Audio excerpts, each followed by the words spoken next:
Hello students, welcome to my new video. In this video we will discuss the next topic related to correlation analysis. The topic is Carr-Pearson's coefficient of correlation.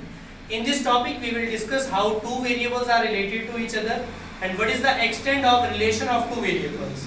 This coefficient of correlation tells us that how two variables are related. Either they are directly related and inversely related, or we can say if there is any relation or not.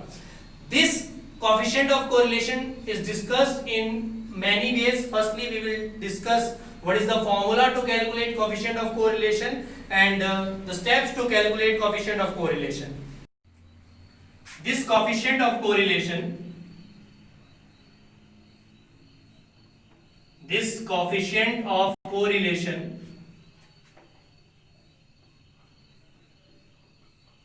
is denoted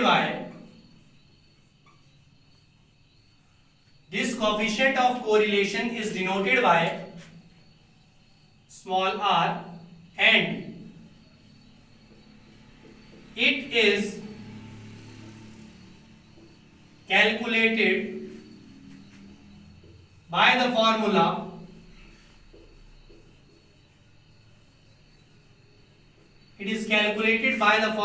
small r is equal to summation of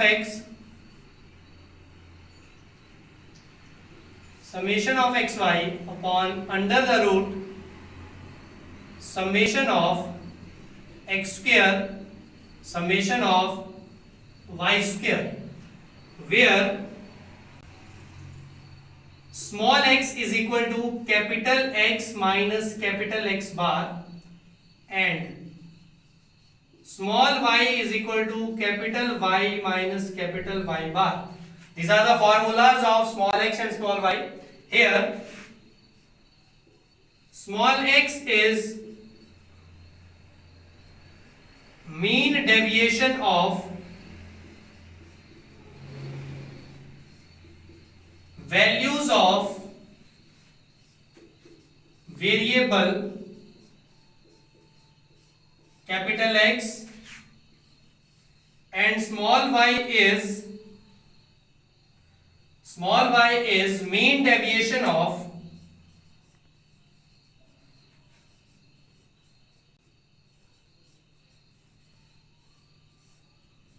values of variable small y. So this is the formula to calculate the coefficient of correlation. Very first thing is coefficient of correlation is denoted by small r. It is calculated by the formula summation over xy divided by square root of summation of x square summation of y square. Means to say we have to calculate three things: summation of xy, summation of x square, summation of y square. Small x is mean deviation of values of variable x and small y is mean deviation of values of variable y. X and y are two variables. This means we are given with two variables x and y, the different values of x and y, and we have to find the coefficient of correlation between these two variables, which is calculated by using the formula summation of xy upon summation of x square summation of y square, where x is capital X minus x bar and y is y minus y bar. These are also called mean deviations of variable x and variable y. So this is the formula to calculate coefficient of correlation. The coefficient of correlation has different values. For example, the values of small r lies between -1 and +1.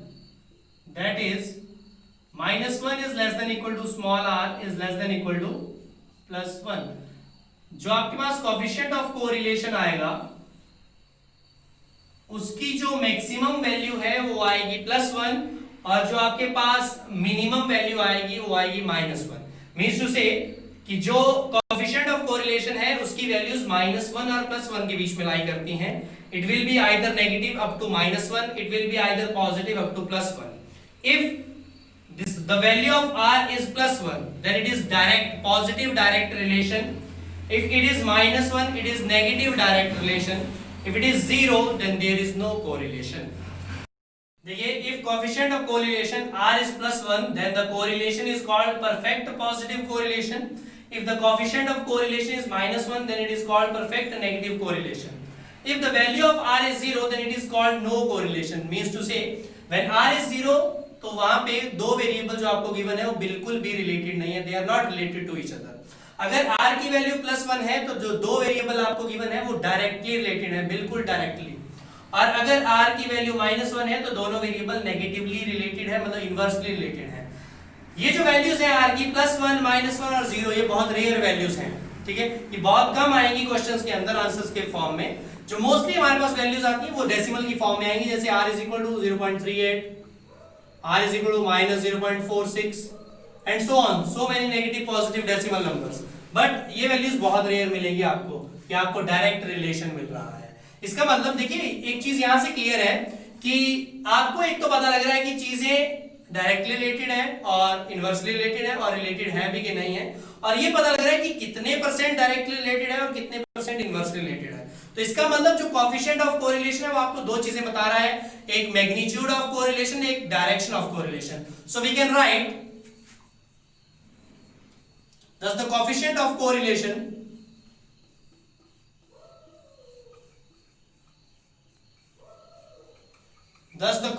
of correlation gives magnitude as well as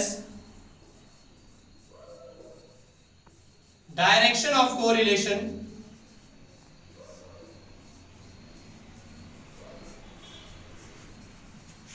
of two variables. दो variables के बीच में किस तरह का correlation है वो ये बताता है कोएफिशिएंट ऑफ कोरिलेशन. देखिए, अभी हमने लिखा कि जो कोएफिशिएंट ऑफ कोरिलेशन है उसको कैलकुलेट करने का फॉर्मूला है summation of xy divided by under the root summation of x² summation of y². अब हम सिंपली चेक करते हैं कि हमें करना क्या है कोएफिशिएंट ऑफ कोरिलेशन कैलकुलेट करने के लिए. फर्स्टली हमें दो वेरिएबल्स गिवन होंगे, आइदर दे आर x और y, x1 y1 कुछ भी हो सकते हैं वो. x और y हमें दो वेरिएबल गिवन होंगे विद डिफरेंट वैल्यूज, उनकी कुछ वैल्यूज होंगी. The very first step is we have to find mean of x and mean of y. हमें सबसे पहले मीन ऑफ x निकालना है और मीन ऑफ y निकालना है. मीन ऑफ x को हम डिनोट करेंगे x बार से और मीन ऑफ y को हम डिनोट करेंगे y बार से. ठीक है, जो मीन निकालने का सिंपल फॉर्मूला है, mean is sum of all observations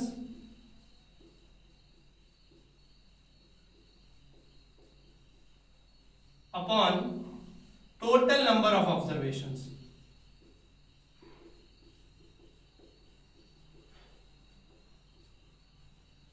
means to say, मान लीजिए आपके पास x और y दो वेरिएबल हैं, x की आपको 4 वैल्यूज गिवन है. So the number of observations are 4 and sum of observation we have to add all the values, that is called sum of all observations. इन दो टर्म्स को divide करने के बाद हमारे पास आएगा mean of x and y which is x bar and y bar. That is first step. Second step is mean deviation. Mean deviation of both variable x and y. Mean deviation of x is denoted by small x, which is calculated as capital X minus capital X bar. आपको x की हर एक value में से उसका mean minus करना है. जो आपके पास वैल्यूज आएंगी that are called mean deviation of x. Similarly mean deviation of y is y minus y bar. Means to say, सबसे पहले हमें mean of x and y निकालना है. x और y का मीन निकालने के बाद हमें मीन डेविएशन निकालनी है दोनों x और y की. जो मीन डेविएशंस हैं उनको डिनोट करेंगे हम स्मॉल x और स्मॉल y से. The third step is now we have to find square of mean deviations.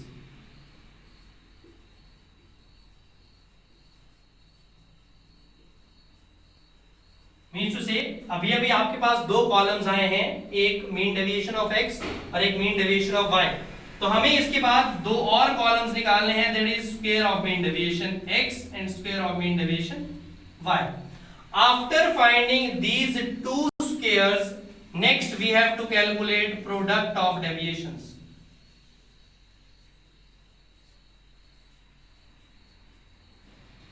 Product of deviations means x y। Simply देखो, देखने में बहुत इजी है ये question, it is very easy. Steps के according अगर आप देखें तो हमें सबसे पहले दो कॉलम्स गिवन होंगे, x और y। x और y कॉलम की वैल्यू से हम पहले निकालेंगे x बार और y की वैल्यू से हम निकालेंगे y bar. After calculating the mean we have to find a column that is small x, which is calculated by formula x minus x bar.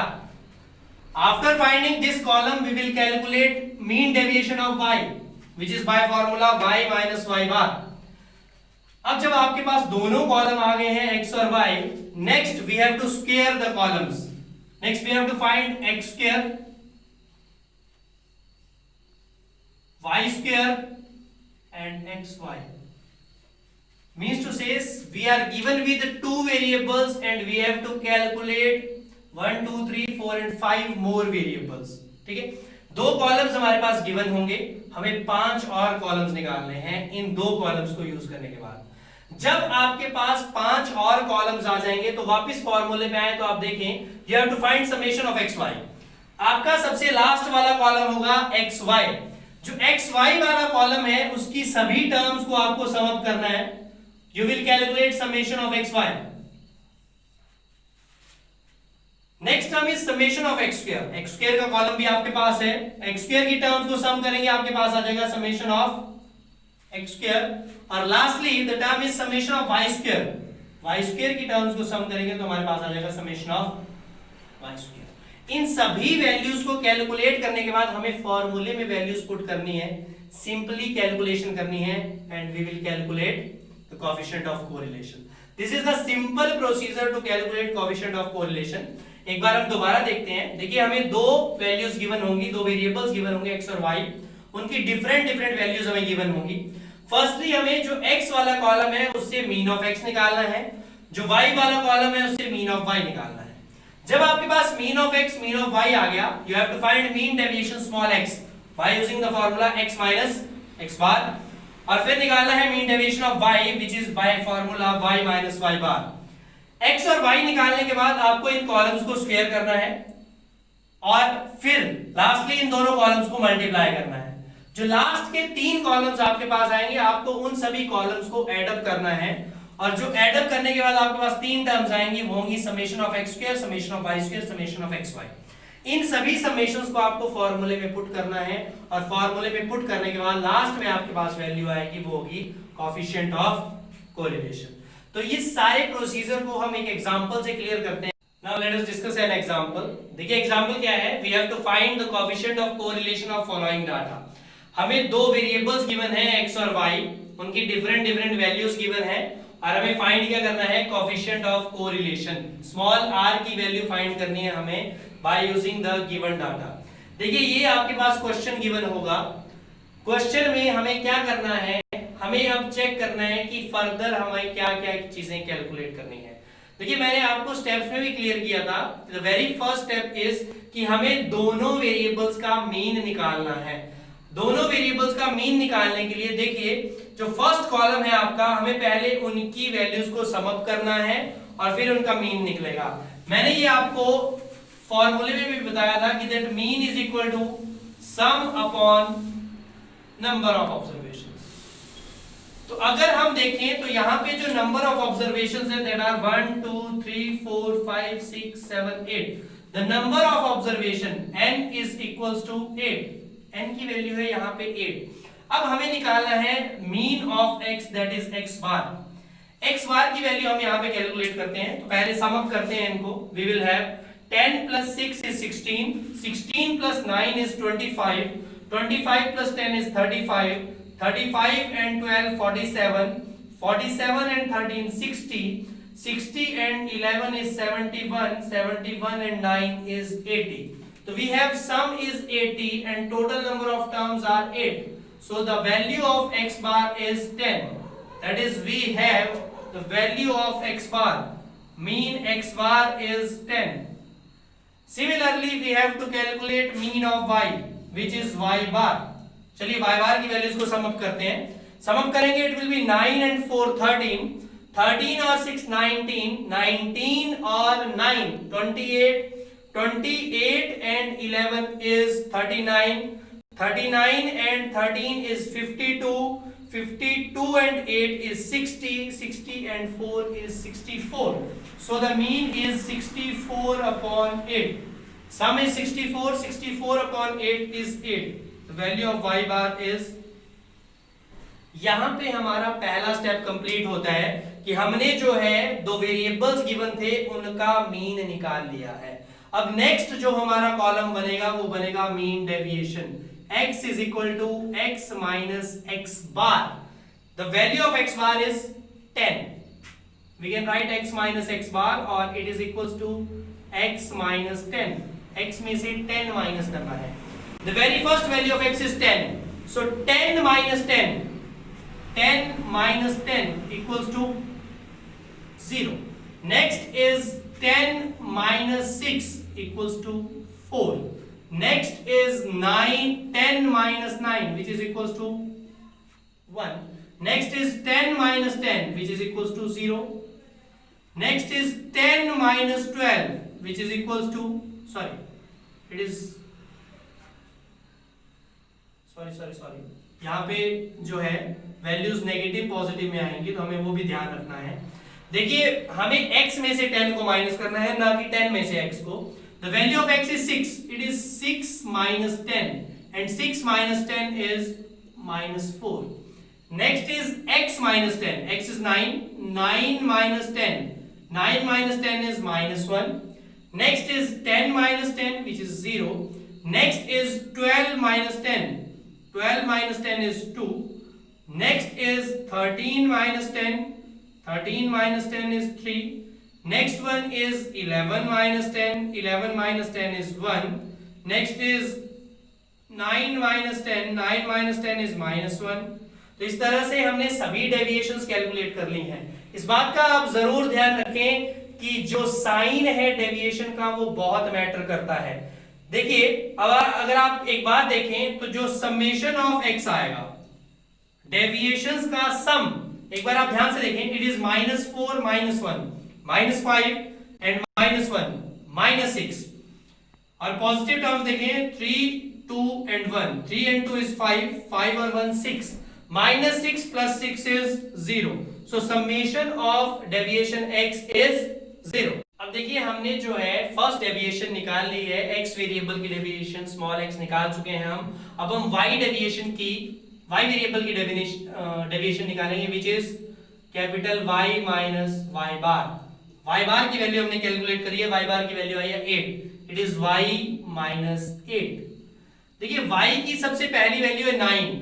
The first deviation is 9 minus 8 which is equals to 1. Then 4 minus 8 which is equal to minus 4. Then 6 minus 8 which is equals to minus 2. Next is 9 minus 8 which is equals to 1. 11 minus 8 which is equals to 3. Next is 13 minus 8. 13 minus 8 is 5. Next is 8 minus 8. जो 8 minus 8 है उसकी value आएगी 0. Next is 4 minus 8. 4 minus 8 की value आएगी -4. अब ध्यान से देखते हैं एक बार वैल्यूज को. Negative values are -4 -2 -6 and -4 -10.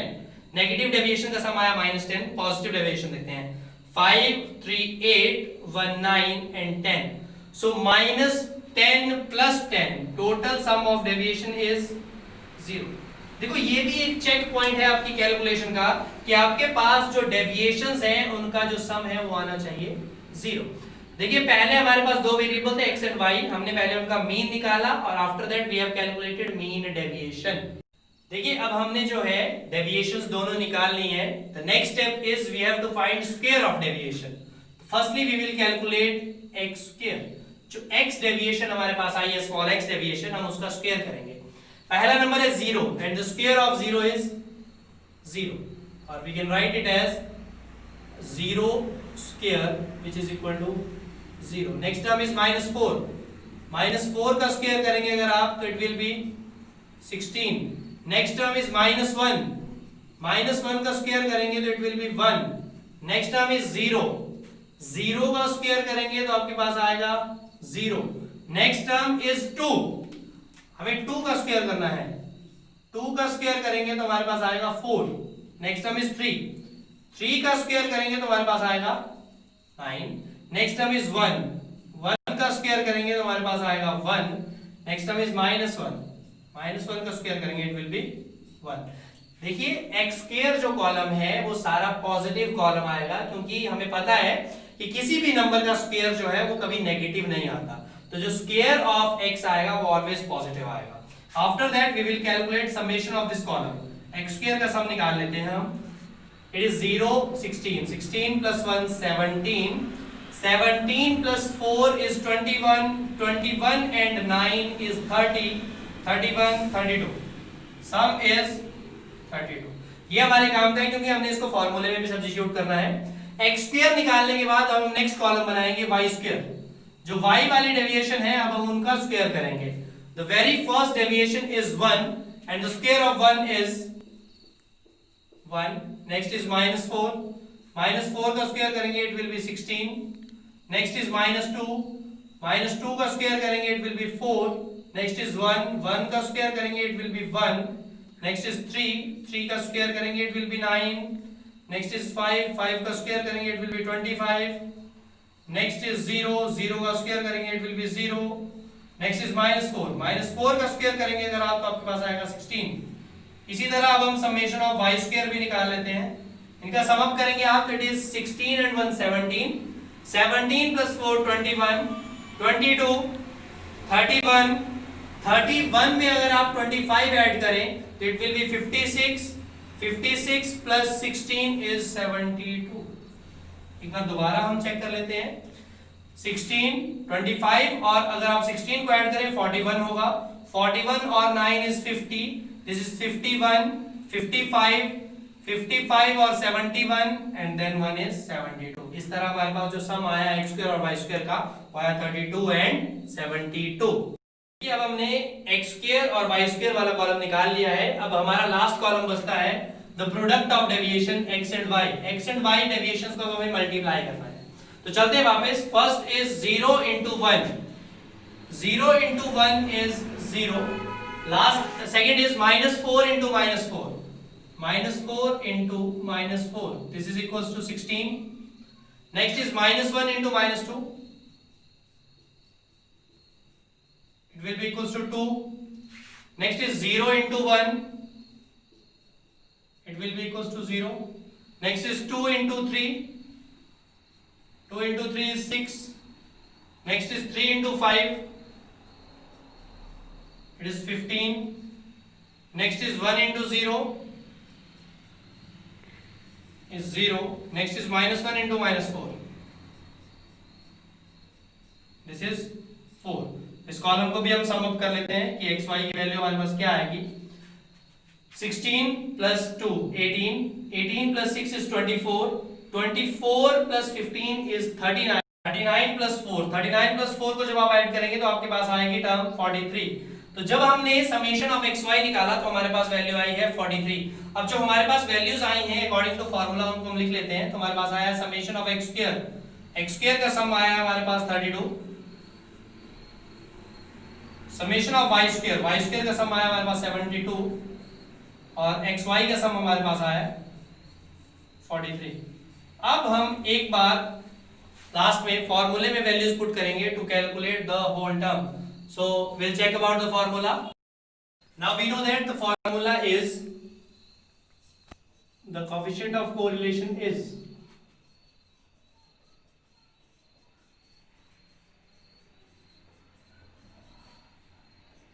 जो फॉर्मूला है हमारा वो है R is equal to summation of x y divided by under root of summation of x square summation of y square, क्योंकि हमने सारी वैल्यूज कैलकुलेट कर ली है तो हम वैल्यू सब्स्टिट्यूट करेंगे। This implies r is equal to summation of x y की value हमारे पास है 43 divided by under root of what is summation of x square का समेशन है 32 और वाई स्क्वायर का समेशन है 72।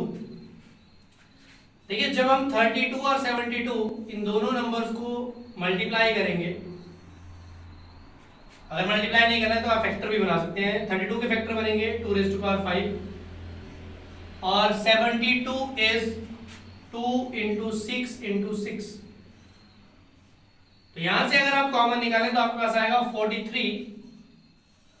देखिए ये है 2 raised to power 5 into 2, it will becomes 2 raised to power 6 और जब 2 raised to power 6 under root से बाहर आएगा तो it will be 2 raised to power 3 into 6 और 6 पेयर है, पेयर से एक टर्म बाहर आ जाती है जब हम स्क्वायर रूट लेते हैं। तो आपके पास बनेगा 43 upon 2 raised to power 3 is 8 into 6 which is 48। This is your coefficient of correlation or in terms of decimal the value is 43 upon 48। अगर आप इस वैल्यू को कैलकुलेट करें तो ये वैल्यू आपके पास आएगी 0.896। तो ये जो वैल्यू आई है ये होगी आपकी कोएफिशिएंट ऑफ कोरिलेशन। देखिए मैंने आपको पहले बताया था कि जो कोएफिशिएंट ऑफ कोरिलेशन है उसकी वैल्यू जो है 0, 1 और -1 से 1 के बीच में लाई करती है। तो हमारा जो आंसर आया है वो है 0.896। Hence the value of coefficient of correlation is 0.896। I hope you all understand the question, the coefficient of correlation, or we can say the Karl-Pearson coefficient of correlation. We have discussed an example and try to elaborate each and everything. आप एक बार इस video को ध्यान से देखें और check करें कि what is coefficient of correlation and what is Karl-Pearson's coefficient of correlation. Thank you.